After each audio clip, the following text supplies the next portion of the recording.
Hello, I want to talk today in what I think will be part one of a two-part, maybe even a three-part video about inflation, its causes and its treatment. Uh, of course, we've just gone through a huge transition in the last 9 months or so from low inflation to very painfully high inflation, and from extremely low interest rates to significantly higher interest rates. And we're seeing financial strains, and everybody wants to talk about two things. Who should we blame, and what's the outcome going to be? So I'll get to that later, not in this video. I want to start out by just discussing the theory of money. Money serves three functions. It serves as a store of value. And by money, I'm talking, it doesn't matter if we're talking US dollars, euros, Japanese yen, Chinese yuan, gold coins, silver coins, or conch shells. Whatever people have used as money, it's a store of value. The idea is you get it now, you can hold it, and you can spend it later to buy something that you want or need. Second purpose, it's a comparator of value. Let's say you want to buy a used car and you look around at 10 different car lots around town. Maybe you're looking for a particular model that you'd like. And you see one that's priced at, $1,500, and you see another one that's priced at $12,999.99. You're apt to think that, well, the one that said 12,999.99 must be a significantly better vehicle than the one that's priced at 1,500. Of course, you can always find good deals sometimes and bad deals sometimes, but in a capitalist society, the idea is that there are many buyers and many sellers in the marketplace, and transaction prices tend to reach some kind of a happy medium between what the seller is willing to pay and what the buyer wants to get. And it should have some relation to the value of the item. So, if one brand of china is twice as expensive as some other tableware, you're thinking probably that china is a better quality. So second purpose is it's a comparator of value. This is not intrinsic value. God knows what intrinsic value is. It's the value that people are willing to pay for an item. The third use of money is as the medium of exchange. Before we had money, we're talking many thousands of years ago, exchange was always by barter.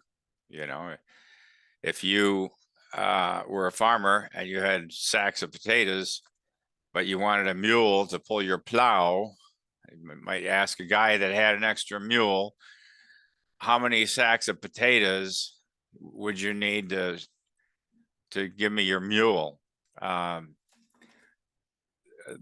And barter still takes place today, of course, sometimes between individuals or even between larger entities. But there's a lot of awkwardness about the barter system. I mean, maybe the guy has an extra mule, but he doesn't want your potatoes. He has two mules, but he needs a cart. You got sacks of potatoes, but you don't have a cart. Now you're looking for a third party that maybe you can buy the cart from him and trade the potatoes for the cart, and then trade the cart for the mule. Plus, you can't cut a mule in half and have it be of much value.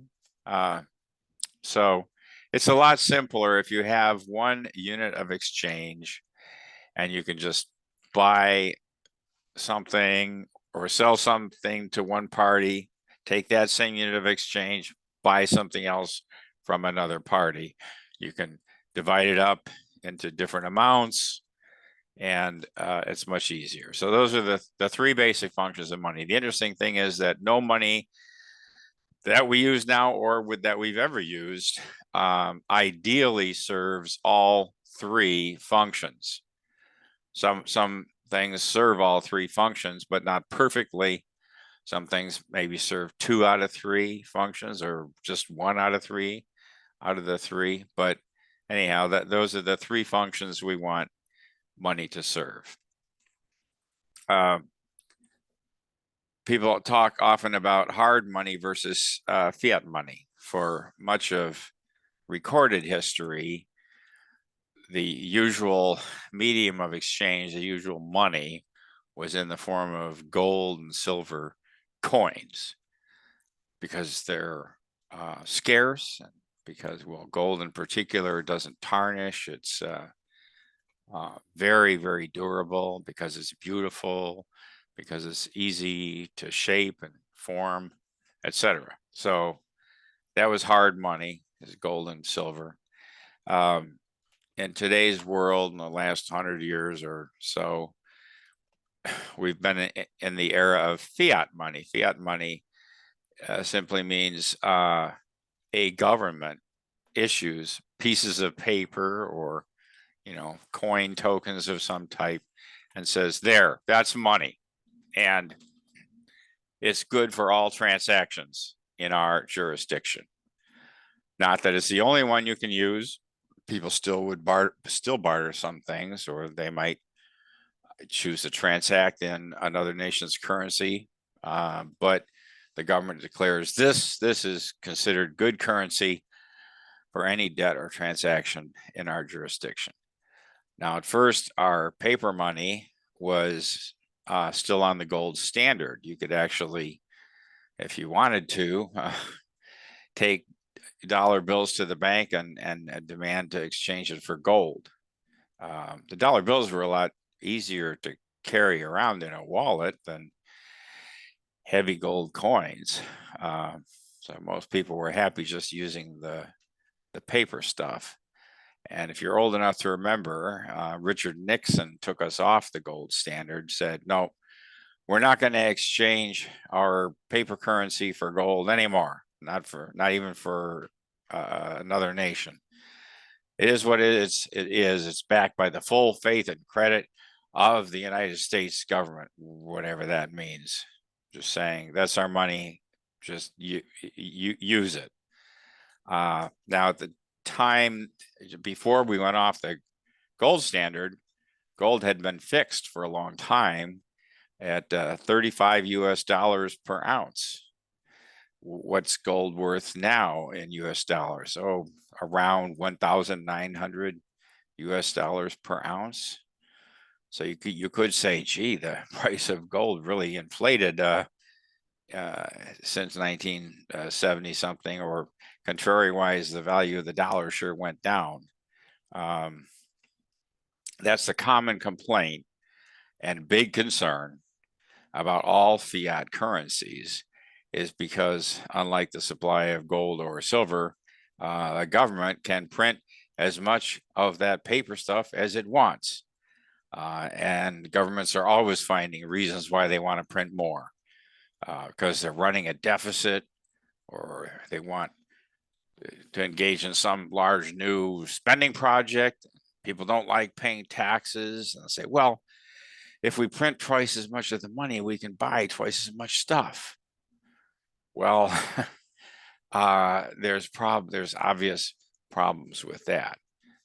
Milton Friedman, one of the heroes of the monetarist school of economics, once said something like, inflation at all times and in all places is a monetary phenomenon.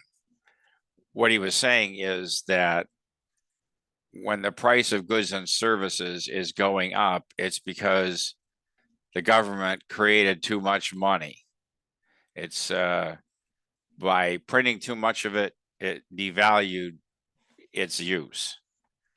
But that's not just true of fiat currency. Even the so-called hard money that the gold bugs dream of.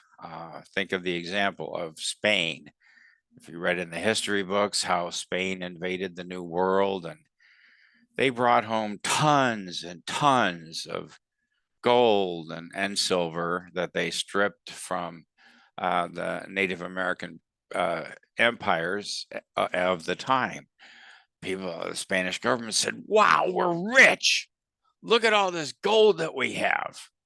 The problem was, after a while, because there was so much gold around, people started asking for more gold. Now, instead of 5 gold coins for that Arabian horse, the seller wanted 10 gold coins. There was inflation because the supply of gold had jumped up so much in Spain as a result of conquests in the New World. And the amount of gold and silver is definitely not fixed. Every year we bring some more out of the ground in mining projects. We bring out more silver than we do gold because it's somewhat more common than gold is. But the point is that, you know, the supply of gold and silver is not fixed, but the supply of fiat currency can be changed far more rapidly, usually to the upside. So let's think back to, again, for those of you that remember, the Great Financial Crisis or the Great Recession of 2008, 2009. Had its seeds in a housing price bubble, a real estate frenzy. People were bidding up the price of houses higher and higher and higher, and became a self-fulfilling thing. When you get to the point where the school custodian wants to own 5 houses to rent out or just make some repairs and flip them for a big profit, you're in a bubble. And the banks were lending. If you heard the term ninja loans, a ninja loan was a loan to somebody with no income, no job, no assets. Ninja. you want 150,000, you want 250,000 to buy this house? Here, take it. Because after all, housing prices never go down. Oh, okay, maybe in one neighborhood they'll go down because maybe that particular neighborhood's been transitioning to a lower income population there. Maybe in one city it'll go down, but nationwide, nah, housing prices, they always go up. So we'll lend anybody that's willing to take the risk. We might have a couple of foreclosures here and there, but you know, we'll do well because look at the way real estate's been going up 10% a year until it didn't. That's the nature of financial markets, and the nature of human nature is we create these bubbles, then the bubble pops and everybody's hurting because they were all overextended. So real estate market, especially the high leverage, low quality loans, started defaulting, and it froze the whole world's financial system briefly. All the financial institutions, they were afraid of their counterparty risk, other institutions that they're doing business with. Are they even going to be solvent next week? Will they be bankrupt? Then in the US, the Federal Reserve stepped in, and you remember the TARP program, Troubled Assets Relief Program. There were several programs, and you know, we bailed out Fannie Mac and Freddie Mae and Washington Mutual and Citicorp and bank. You know, the federal government printed and gave away $700 billion and more. And at the time, these hard money people said, oh my God, we're going to have huge inflation. Look what the government did to the money supply. So what did we get? No inflation at all. In fact, interest rates, you know, stayed under 1% for about a decade after that. And then inflation was too low for reasons I won't get into in this video.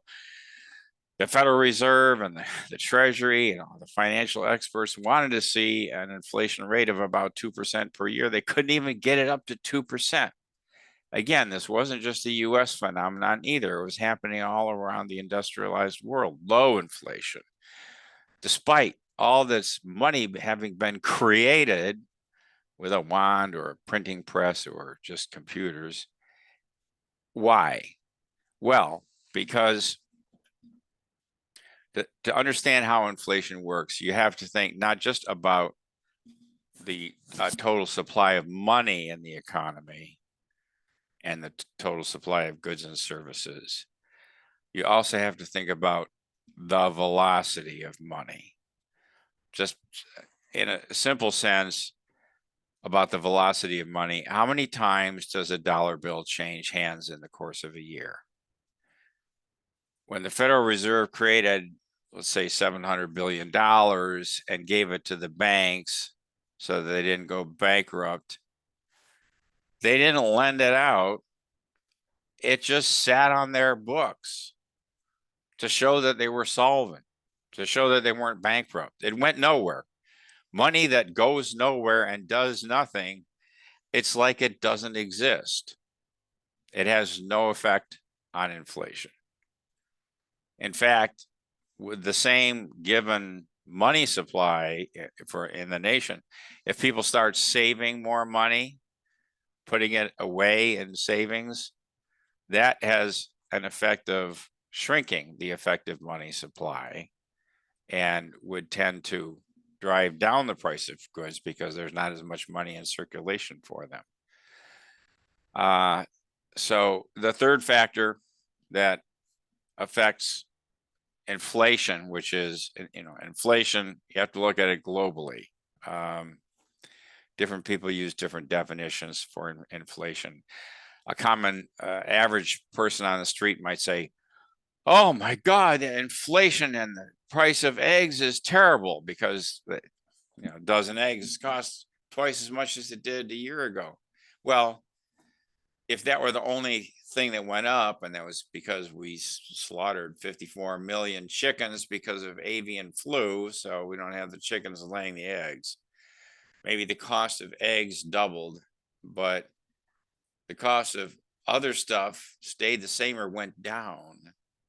If you have a shortage of one item or a couple of items in an economy and all the other goods and services are about the same, what's going to happen is people have to pay more for the thing that's in short supply. But as a result, they can't pay as much for everything else. So you don't get a general inflation phenomenon out of just a shortage of eggs and the price of eggs doubling. What you get is other things selling less, and the price of them tends to start going down because people aren't buying them as much. Eggs cost too much. So people look for a broad measure of goods and services that are being produced and how much people are paying for them in the economy, in the nation as a whole. When you see the price of everything going up in dollar terms, that normally means we printed too many dollars. We increased the dollar supply more than we have increased the supply of goods and services. As a result, everybody ends up paying more for the goods and services with dollars that are too abundant. So that's a general notion, but on the dollar side of it, the factors are how much money is there in terms of US dollars. We're talking US here. How much money, what's the velocity, and what's the leverage that you're operating on? Because if you could buy everything 10% down, well, now you're willing to pay more than you would have if you had to put the 100% up front, only 10% down. Yeah, okay, well, yeah, I'll pay another $2,000 for that Mercedes Benz. After all, I won't have to pay it back for 7 years or whatever. So, uh, money supply, velocity of money, leverage. Those are the three things on the money side that cause inflation to go up and down. Now there's the goods and services side, and we'll get into that in the next video. I'll stop this one here, having discussed what is money and on the money side, what drives inflation. Thank you.